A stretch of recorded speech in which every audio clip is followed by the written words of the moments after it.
ತ್ರಿವರ್ಣ ನ್ಯೂಸ್ಗೆ ಸ್ವಾಗತ. ನಾನು BM ಹನೀಫ್. ಇದು ಹನಿ ಟ್ರ್ಯಾಕ್. ಸ್ನೇಹಿತರೆ, ಬಿಜೆಪಿಯ ಉಚ್ಚಾಟಿತ ಶಾಸಕ ಬಸನಗೌಡ ಯತ್ನಾಳ್ ಒಂದೇ ದಿನದಲ್ಲಿ ಉಲ್ಟಾ ಹೊಡೆದಿದ್ದಾರೆ. ಮದ್ದೂರಿನಲ್ಲಿ ಹೊಸ ಪಕ್ಷ ಕಟ್ತೀನಿ ಅಂತ ಅವರು ಭರ್ಜರಿ ಘೋಷಣೆ ಮಾಡಿದರು. ಆದರೆ ಮರುದಿನ ಮೇಲುಕೋಟೆಗೆ ಹೋದವರು ಇಲ್ಲ, ಹೊಸ ಪಕ್ಷ ಕಟ್ಟೋ ಪ್ರಶ್ನೆಯೇ ಇಲ್ಲ ಅಂತ ಹೇಳಿದ್ದಾರೆ. ಮದ್ದೂರಿನಲ್ಲಿ ಹೊಸ ಪಕ್ಷ ಕಟ್ಟುವ ಅವರ ಘೋಷಣೆಗೆ ಸಾವಿರಾರು ಜನ ಸಾಕ್ಷಿಯಾಗಿದ್ದರು. ಬಿಜೆಪಿಗೆ ಎದುರಾಗಿ ಹೊಸ ಪಕ್ಷ ಕಟ್ತೇನೆ ಎಂದು ಯತ್ನಾಳ್ ಸ್ಪಷ್ಟವಾಗಿ ಹೇಳಿದರು. ಆದರೆ ಮರುದಿನ ಮೇಲುಕೋಟೆಯಲ್ಲಿ ಈ ಘೋಷಣೆ ಠುಸ್ಪಟಾಕಿ ಆಯಿತು. ಆಗ ಅಲ್ಲಿ ಜನ ಇರಲಿಲ್ಲ, ಪತ್ರಕರ್ತರು ಮಾತ್ರ ಇದ್ದರು. ಮದ್ದೂರಿನಲ್ಲಿ ಸಾವಿರಾರು ಜನ ಯತ್ನಾಳ್ ಹೊಸ ಪಕ್ಷದ ಘೋಷಣೆಗೆ ಭಾರೀ ಚಪ್ಪಾಳೆ ಹೊಡೆದರು. ಅಲ್ಲಿ ಯತ್ನಾಳ್ ಅವರು ಹೊಸ ಪಕ್ಷ ಕಟ್ತೀನಿ ಅಂತ ಹೇಳಿದ್ದು 100% ನಿಜ ಆಗಿತ್ತು. ನಾನು ಮತ್ತು ಪ್ರತಾಪ್ ಸಿಂಹ ಸೇರಿ ಹೊಸ ಪಕ್ಷ ಕಟ್ತೀವಿ, ಕರ್ನಾಟಕ ಹಿಂದೂ ಪಕ್ಷ ಅಂತ ಅದಕ್ಕೆ ಹೆಸರಿಡ್ತೀವಿ, ನಮ್ಮ ಪಕ್ಷದ ಚಿಹ್ನೆ ಬುಲ್ಡೋಜರ್ ಅಂತೆಲ್ಲ ವೀರಾವೇಶದಿಂದ ಅವರು ಹೇಳಿದರು.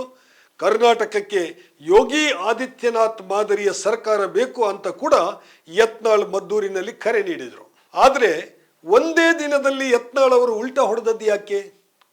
ಬಿಜೆಪಿ ಹೈಕಮಾಂಡ್ನಿಂದ ಏನಾದರೂ ಸೂಚನೆ ಏನಾದರೂ ಬಂತಾ? ಅಥವಾ ಅವರ ಜೊತೆಗೆ ಗುರುತಿಸಿಕೊಂಡಿದ್ದಂತಹ ಬಿಜೆಪಿಯ ಇತರ ನಾಯಕರು ರಮೇಶ್ ಜಾರಕಿಹೊಳಿ, ಕುಮಾರ್ ಬಂಗಾರಪ್ಪ, ಅರವಿಂದ್ ಬೆಲ್ಲದ, ಅರವಿಂದ್ ಲಿಂಬಾವಳಿ, BP ಹರೀಶ್ ಇವರೆಲ್ಲ ಬಿಜೆಪಿ ವಿರುದ್ಧ ಮಾತಾಡಬೇಡಿ ಅಂತ ಸೂಚನೆ ಕೊಟ್ರ? ಹೊಸ ಪಕ್ಷ ಕಟ್ತೇನೆ ಅಂತ ಹೇಳಿದ್ದು ಸರಿಯಲ್ಲ, ಇದರಿಂದ ಬಿಜೆಪಿ ಬಾಗಿಲು ನಿಮಗೆ ಪರ್ಮನೆಂಟ್ ಆಗಿ ಬಂದಾಗುತ್ತೆ ಅಂತ ಏನಾದರೂ ಇವರು ಯತ್ನಾಳ್ಗೆ ಎಚ್ಚರಿಕೆ ಕೊಟ್ರ? ಅಥವಾ ಹೊಸ ಪಕ್ಷ ಕಟ್ಟೋದು ತಮ್ಮಿಂದ ಆಗೋ ಹೋಗೋ ಮಾತಲ್ಲ ಅನ್ನೋದು ರಾತ್ರಿ ನಿದ್ರೆಯಲ್ಲಿ ಯತ್ನಾಳ್ ಅವರಿಗೆ ಜ್ಞಾನೋದಯ ಆಗಿಬಿಡ್ತಾ? ಈ ಎಲ್ಲ ಪ್ರಶ್ನೆಗಳಿಗೆ ಉತ್ತರ ಕಂಡುಕೊಳ್ಳೋ ಮುನ್ನ ಯತ್ನಾಳ್ ಮದ್ದೂರಿನಲ್ಲಿ ಮಾಡಿದಂತಹ ಬಿಜೆಪಿ ವಿರೋಧಿ ಉಗ್ರ ಭಾಷಣವನ್ನು ಒಮ್ಮೆ ನೋಡೋಣ.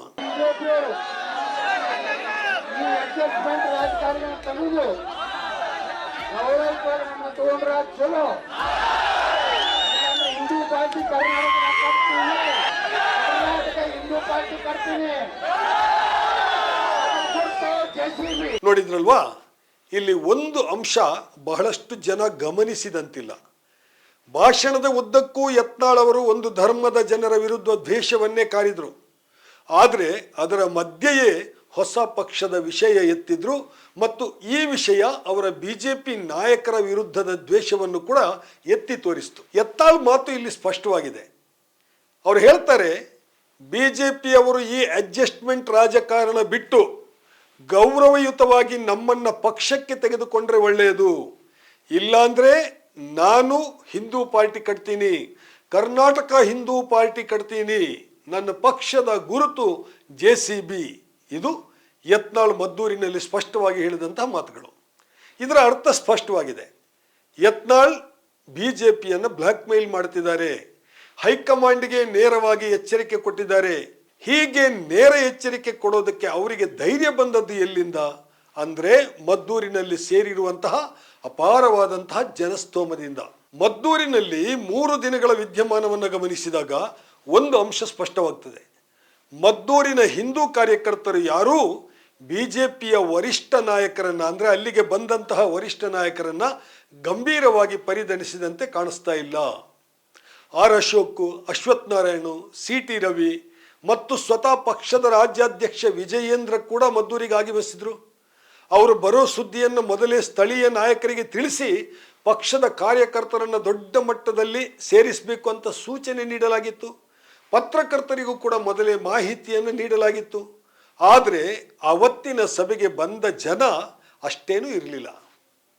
ಆದರೆ ಮರುದಿನ ಬಸನಗೌಡ ಪಾಟೀಲ್ ಯತ್ನಾಳ್ ಏಕಾಂಗಿಯಾಗಿ ಮದ್ದೂರಿಗೆ ಬಂದರು. ಅವರು ಬರೋ ಸೂಚನೆ ಆಗಲಿ ಕಾರ್ಯಕ್ರಮದ ಪಟ್ಟಿ ಆಗಲಿ ಯಾವುದೂ ಮಂಡ್ಯ ಜಿಲ್ಲೆಯ ಪತ್ರಕರ್ತರಿಗೆ ಸಿಕ್ಕಿರಲಿಲ್ಲ. ಪಕ್ಷದ ಕಾರ್ಯಕರ್ತರಿಗೂ ಕೂಡ ಈ ಕುರಿತು ಯಾವುದೇ ಮಾಹಿತಿ ಇರಲಿಲ್ಲ. ಸಂಜೆ 5 ಗಂಟೆಗೆ ಯತ್ನಾಳ್ ಮದ್ದೂರಿಗೆ ಬಂದಾಗ ಸಹಸ್ರಾರು ಜನ ಸೇರಿದರು. ಎಷ್ಟೊಂದು ಜನ ಅಂದರೆ ಸ್ವತಃ ಯತ್ನಾಳ್ ಅವರಿಗೆ ಇದನ್ನು ನಂಬಲಿಕ್ಕೆ ಸಾಧ್ಯ ಆಗಿರಲಿಲ್ಲ. ಹಿಂದಿನ ದಿನ ಅಶೋಕ, ಅಶ್ವಥ್ ನಾರಾಯಣ, ವಿಜಯೇಂದ್ರ ಮುಂತಾದವರಿಗೆ ಸೇರಿದಂತಹ ಜನರಿಗೆ ಹೋಲಿಸಿದರೆ ಯತ್ನಾಳ್ಗೆ ಅದಕ್ಕಿಂತ 4 ಪಟ್ಟು ಹೆಚ್ಚು ಜನ ಅವತ್ತು ಸೇರಿದ್ರು. ಈ ಭಾರೀ ಜನಸಂದಣಿಯ ವಿಡಿಯೋ ಎಲ್ಲಕ್ಕಿಂತ ಮೊದಲು ವಿಜಯೇಂದ್ರ ವಿರೋಧಿ ಬಣದ RSS ನಾಯಕರ ಕೈ ಸೇರಿದೆ ಅನ್ನೋದು ಈಗ ಗೊತ್ತಾಗಿರುವಂತಹ ಸುದ್ದಿ. ಆ RSS ನಾಯಕರು ಇದನ್ನು ಪಕ್ಷದ ವೇದಿಕೆಯಲ್ಲಿ ಸಮರ್ಥವಾಗಿ ಬಳಸಿಕೊಳ್ಳೋದಕ್ಕೆ ನಿರ್ಧರಿಸಿದರು. ಅದಕ್ಕಿಂತ ಯತ್ನಾಳ್ಗೆ ಸ್ನೇಹಿತರ ಮೂಲಕ RSSನಿಂದ ಒಂದು ಮೆಸೇಜ್ ಹೋಯಿತು. ಏನದು ಮೆಸೇಜ್? ಆ ಮೆಸೇಜ್ ಏನಂದರೆ, ಪಕ್ಷದ ವಿರುದ್ಧ ಮಾತಾಡಬೇಡಿ, ನಿಮಗೆ ಈಗ ಇರುವಂತಹ ಅಪಾರ ಜನ ಬೆಂಬಲ BJPಯ ಹೈಕಮಾಂಡಿಗೆ ಸರಿಯಾಗಿ ಗೊತ್ತಾಗಿಲ್ಲ, ಇದನ್ನು ನಾವು ಹೈಕಮಾಂಡಿಗೆ ತಿಳಿಸಿಕೊಡ್ತೇವೆ. ಈಗ ನೀವು ಅವಸರ ಮಾಡಿ ಪಕ್ಷದ ವಿರುದ್ಧ ಮಾತನಾಡಿ ನಿಮ್ಮ ಭವಿಷ್ಯವನ್ನು ಕೆಡಿಸಿಕೊಳ್ಬೇಡಿ ಅಂತ RSS ನಾಯಕರು ಯತ್ನಾಳ್ಗೆ ಕಿವಿ ಮಾತು ಹೇಳಿದ್ದಾರಂತೆ. ಇದು RSS ಮೂಲದಿಂದಲೇ ಬಂದಿರುವಂತಹ ಸುದ್ದಿ. ಅದೂ ಅಲ್ಲದೆ ಮದ್ದೂರಿನ ಭರ್ಜರಿ ಭಾಷಣ ಮುಗಿಸಿದ ಬಳಿಕ ರಾತ್ರಿ ಯತ್ನಾಳ್ ಅವರ ಆತ್ಮೀಯ ಗೆಳೆಯರು ಮತ್ತು ಹಿರಿಯರು ಕೆಲವರು ಫೋನ್ ಮಾಡಿದ್ರಂತೆ. ಹೊಸ ಪಕ್ಷ ಕಟ್ಟೋದಂದ್ರೆ ಏನು ಹುಡುಗಾಟನಾ? ನೂರಾರು ಸಾವಿರಾರು ಕೋಟಿ ರೂಪಾಯಿ ಬೇಕಾಗುತ್ತೆ, ಅದನ್ನು ಯಾರು ಕೊಡ್ತಾರೆ? ಸುಮ್ಮನೆ ಜನರಲ್ಲಿ ಭ್ರಮೆ ಹುಟ್ಟಿಸಬಾರದು. ಅದು ಅಲ್ಲದೆ ಈಗ ಭಾಷಣ ಮಾಡಿ ನಾಳೆ ನೀವು ಪಾರ್ಟಿ ಕಟ್ಟಲಿಲ್ಲ ಅಂತ ಹೇಳಿ ಆದರೆ ಅದೇ ಜನ ನಿಮಗೆ ಛೀ ಥೂ ಅಂತ ಉಗಿತಾರೆ. ಈಗ ಪಾರ್ಟಿ ಕಟ್ಟೋ ಅಗತ್ಯ ಏನಿದೆ? ಚುನಾವಣೆಗೆ ಇನ್ನೂ 2 ವರ್ಷ ಬಾಕಿ ಇದೆ. ಈಗ ಪಾರ್ಟಿ ಕಟ್ಟೋದು, ಆಮೇಲೆ 2 ವರ್ಷಗಳ ಕಾಲ ಆ ಪಾರ್ಟಿ ಕಚೇರಿಯನ್ನು, ಪಾರ್ಟಿಯ ಜನರನ್ನು ಸಾಕೋದು, ಇದೆಲ್ಲ ಖಂಡಿತವಾಗಿಯೂ ಪ್ರಾಯೋಗಿಕವಾಗಿ ಆಗುವಂತಹ ಕೆಲಸ ಅಲ್ಲ ಅಂತ ಯತ್ನಾಳ್ ಅವರ ಆಪ್ತೇಷ್ಟರು ಅವರಿಗೆ ಬುದ್ಧಿವಾದ ಹೇಳಿದ್ರಂತೆ. ಯತ್ನಾಳ್ ಅವರನ್ನು ಪಕ್ಷದಿಂದ ಉಚ್ಚಾಟನೆ ಮಾಡಿ ಈಗಾಗಲೇ 6 ತಿಂಗಳು ಕಳೆದಿದೆ. ಪಕ್ಷದ ಪ್ರಾಥಮಿಕ ಸದಸ್ಯತ್ವದಿಂದಲೇ ಅವರನ್ನು ಹೈಕಮಾಂಡ್ 6 ವರ್ಷಗಳ ಅವಧಿಗೆ ಉಚ್ಚಾಟನೆ ಮಾಡಿದೆ. ಆ ಬಳಿಕ ಮತ್ತೆ BJPಯನ್ನು ಸೇರೋದಕ್ಕೆ ಯತ್ನಾಳ್ ಈ 6 ತಿಂಗಳಲ್ಲಿ ಭಗೀರಥ ಯತ್ನವನ್ನು ನಡೆಸಿದ್ದಾರೆ.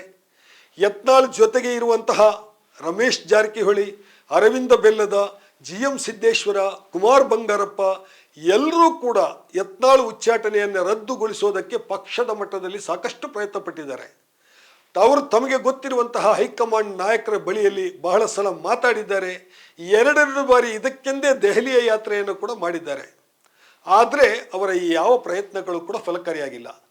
ದೆಹಲಿಗೆ ತೆರಳಿದ ಈ ನಾಯಕರಿಗೆ ಅವರೋ ಇವರೋ ಮಾತಾಡಲಿಕ್ಕೆ ಸಿಕ್ಕಿದ್ರಷ್ಟೇ ಹೊರತು, ಸಣ್ಣ ಪುಟ್ಟ ನಾಯಕರು ಸಿಕ್ಕಿದ್ರಷ್ಟೇ ಹೊರತು, ಪಕ್ಷದ ರಾಷ್ಟ್ರಾಧ್ಯಕ್ಷರಾಗಿರುವಂತಹ JP ನಡ್ಡಾ ಆಗಲಿ ಅಥವಾ ಗೃಹ ಸಚಿವ ಆಗಿರುವಂತಹ ಅಮಿತ್ ಶಾ ಆಗಲಿ ಮಾತಾಡಲಿಕ್ಕೆ ಸಿಗಲೇ ಇಲ್ಲ.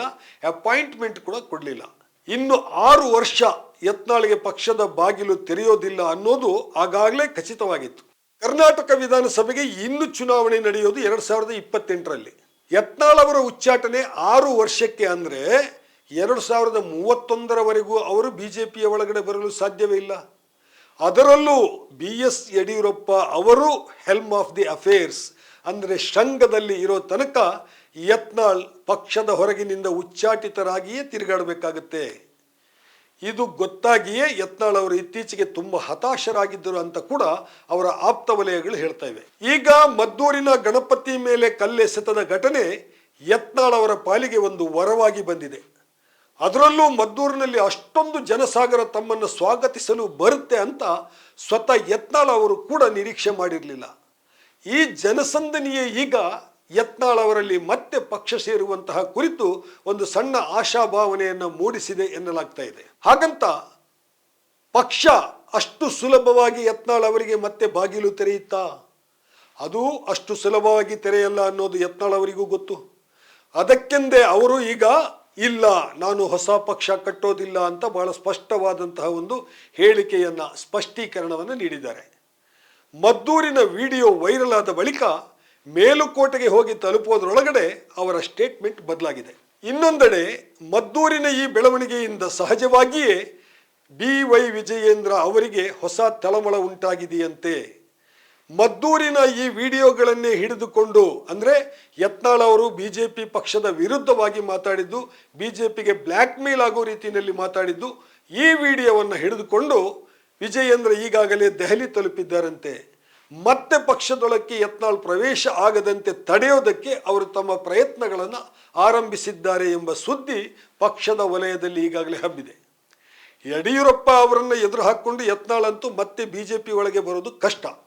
ಹಾಗೆ ಬರಬೇಕು ಅಂತ ಹೇಳಿ ಆದರೆ ಒಂದೋ ಯಡಿಯೂರಪ್ಪ ಅವರು ಮತ್ತು ವಿಜಯೇಂದ್ರ ಅವರು ಇಬ್ಬರೂ ಪಕ್ಷದಲ್ಲಿ ಉನ್ನತ ಸ್ಥಾನದಿಂದ ಕೆಳಕ್ಕಿಳಿಬೇಕಾಗುತ್ತೆ ಅಥವಾ ಹಿನ್ನೆಲೆಗೆ ಸರಿಬೇಕಾಗುತ್ತೆ. ನೋಡೋಣ. ಸದ್ಯಕ್ಕಂತೂ ಯತ್ನಾಳ್ ಅವರ ಕರ್ನಾಟಕ ಹಿಂದೂ ಪಕ್ಷ ಟುಸ್ ಪಟಾಕಿಯಾಗಿದೆ. ಆದರೆ MLA ಸ್ಥಾನ ಮಾತ್ರ ಸದ್ಯಕ್ಕೆ ಉಳಿದಿರೋದ್ರಿಂದ ಯತ್ನಾಳ್ ಅವರು ಪೂರ್ಣ ಪ್ರಮಾಣದಲ್ಲಿ ನಿರುದ್ಯೋಗಿ ಆಗಿಲ್ಲ. ಈಗ ಗಣೇಶನ ಸೀಸನ್ ಇನ್ನೂ ಮುಗಿದಿಲ್ಲ. ರಾಜ್ಯದಾದ್ಯಂತ ಗಣೇಶ ವಿಸರ್ಜನೆ ಸಮಾರಂಭಕ್ಕೆ ಹಿಂದುತ್ವದ ಹುಡುಗರಿಂದ ಯತ್ನಾಳ್ಗೆ ಭಾರೀ ಕರೆಗಳು ಈಗ ಬರ್ತಾ ಇವೆಯಂತೆ. ಈ ನೆಪದಲ್ಲಿಯೇ ಯತ್ನಾಳ್ ರಾಜ್ಯದ ವಿವಿಧೆಡೆಗೆ ತಿರುಗಾಡಿ ಇನ್ನಷ್ಟು ಧರ್ಮದ್ವೇಷದ ಭಾಷಣಗಳನ್ನು ಮಾಡ್ತಾ ಇರಬಹುದು ಅಂತ ಕಾಣಿಸುತ್ತೆ. ಸ್ನೇಹಿತರೆ, ಇದಾಗಿತ್ತು ಇವತ್ತಿನ ಹನಿ ಟ್ರ್ಯಾಕ್. ಇನ್ನೊಂದು ವಿಷಯದ ಜೊತೆಗೆ ಮತ್ತೆ ನಿಮ್ಮ ಮುಂದೆ ಬರ್ತೇನೆ. ತ್ರಿವರ್ಣ ನ್ಯೂಸ್ನ ಸ್ಪೆಷಲ್ ಸ್ಟೋರಿಗಳನ್ನು ನೋಡ್ತಾ ಇರಿ. ನಮಸ್ಕಾರ.